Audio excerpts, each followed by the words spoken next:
itu harus bisa menempatkan produk-produk yang punya keterkaitan. Kalau misalkan bumbu dapur semua.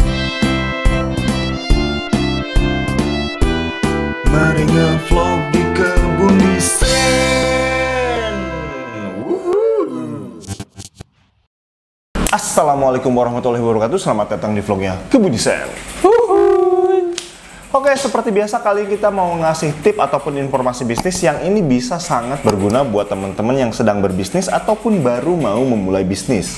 Tapi sebelumnya aku mau jelasin dulu nih, ini channel apa sih? Ini adalah channel edukasi bisnis, tip marketing, dan dunia desain grafis. Dan channel ini merupakan bagian dari studio desain grafis Kebun Desain yang menjual berbagai jasa desain logo, desain kemasan, dan desain sosial media, juga jasa legalitas. Jadi buat teman-teman tuh ya yang pengen order desain logo, desain kemasan, desain apapun buat bisnisnya, bahkan sampai perizinan tuh buat bisnis, itu bisa langsung kontak nomor WhatsApp yang ada di deskripsi. Siap! Kayak gitu. Oke nih Dek, ada informasi menarik apa yang bisa kita share ke teman-teman? Ini menarik sih, kemarin juga ada yang ngechat tuh UMKM yang jualan sembako. Nah, sembako ini apa namanya, banyak sih yang dilakukan mau di perumahan, mau di kampung-kampung pasti ada ya. Iya, betul. Gitu. Tapi sembako yang saya jual kok nggak laku-laku ya Bang ya. Kenapa ya? Padahal sembako kan kebutuhan banyak orang gitu. Buat kebutuhan pokok lah ya. Nah, sebenarnya ada tips untuk jualan sembako. Jadi di sini kita akan membahas salah satu tipsnya adalah cara menata warung sembako kecil.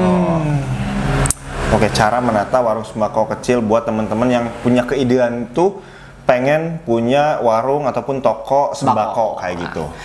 Oke, yang pertama untuk cara menata warung sembako yang kecil adalah tempatkan barang sesuai dengan jenisnya. Kenapa harus sesuai dengan jenisnya? Ini dilakukan agar si customer atau pelangganmu mudah untuk mencari barang yang sesuai, yang jenisnya sama dan sesuai dengan fungsinya.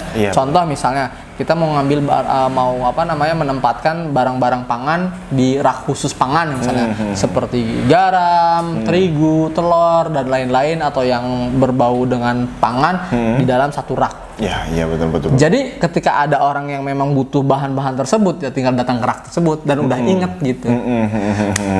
Kadang nih memang sih hal tersebut kelihatan sepele, tapi emang sangat berguna juga sih. Kadang istri aku kalau misalnya belanja ke supermarket, males pindah ke supermarket lainnya karena udah tahu raknya tuh di mana gitu. Nggak mau buang-buang waktu untuk nyari lagi gitu. Iya. Nggak usah keliling-keliling capek lagi ya. Iya. Nah, jadi kamu itu harus bisa menempatkan produk-produk yang punya keterkaitan. Kalau misalkan bumbu dapur semua kayak gitu ya. Ada garam, ada mecin, ada kecap, ada apapun gitu ya. Jangan sampai di rak bumbu dapur itu ada sabun. Buat telur. Ada buat cuci-cuci piring gitu, ada persabunan lah gitu ya. Nah, itu nggak nyambung, nanti orang kok ini kesini sih karena aku perlunya bumbu dapur kan raknya ini toh ada persabunan gitu kan, nggak nyambung jadinya. Jadi sekali lagi tolong tempatkan barang sesuai dengan jenis dan fungsinya.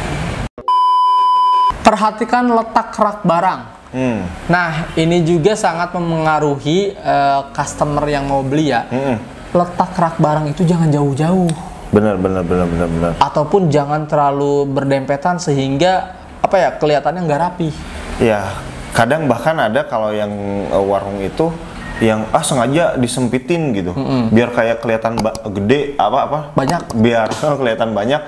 Ya orang yang pengen ke situ misalkan ada beberapa orang ya berdesak-desakan, jadi nggak nyaman, jadi berdesak-desakan gitu antara rak satu dan rak lainnya yang tadi barangnya udah disesuai jenisnya.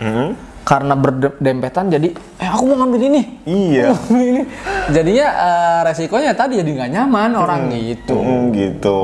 Nah, itu usahakan penempatan rak pas gitu. Misalkan berapa orang sih sebetulnya yang biasa ke warung kamu kayak gitu ya. Betul. Ketika melihat kebiasaan itu, tempatkanlah rak yang sesuai dengan warga sekitar kamu tuh kayak gimana gitu, pola belanjanya. Pagi ada berapa, malam ada berapa gitu. Kalau misalkan di situ itu rak yang paling populer, usahakan agak gede lah space-nya kayak gitu. Sekali. Oke, berikutnya adalah perhatikan penyusunan barang.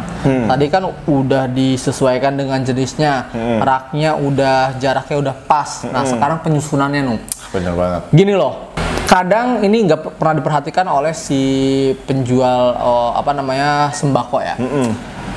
Kita udah menyusun barangnya sesuai jenis dan fungsinya, tapi penempatan barangnya itu nggak sesuai dengan bobotnya. Misal gini, barang-barang yang enteng taruhnya di bawah, yang berat taruhnya di atas. Itu akan merusak rak jatuhnya ya.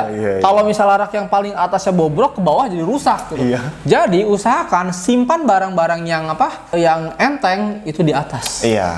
Lagian juga ngambilnya kalau yang berat di atas itu susah.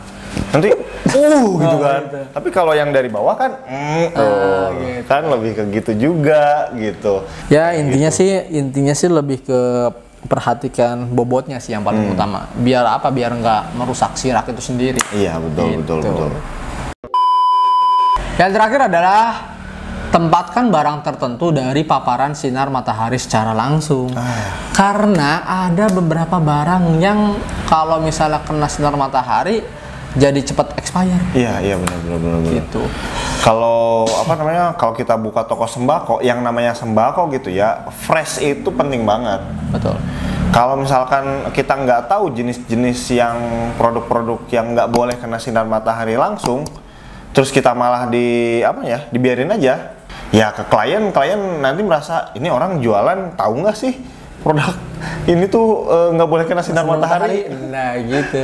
Jadi dipertanyakan gitu. Dan sebenarnya sih itu untuk meminimalisir agar barang-barang tersebut tidak cepat expire. Iya, jadi nggak merugikan kamu. Pertama, nggak cepat expire kayak gitu ya. Nggak, misalkan kena sinar matahari sorenya itu udah layu, padahal besok masih bisa bertahan 2 hari misalkan. Tapi ini mah setengah hari aja udah layu gitu. Kan itu udah merugikan. Ditambah konsumen juga jadi lihat nih, pedagangnya tahu nggak sih kayak gitu. Kok kayak yang nggak tahu gitu. Seperti itu. Jadi klien juga malah meragukan kamu sebagai pedagang sembako gitu. Oke, itu aja ya. Mudah-mudahan video ini bermanfaat ya. Jika memang dirasa suka buat para UMKM sembako, jangan lupa di like, di komen, di subscribe, dan jangan lupa juga di share ke teman-teman kamu supaya video ini bermanfaat buat teman-teman yang pengen bikin toko sembako kayak gitu ya. Oke, thank you, sampai jumpa di vlog kita selanjutnya. Bye bye. Bye bye.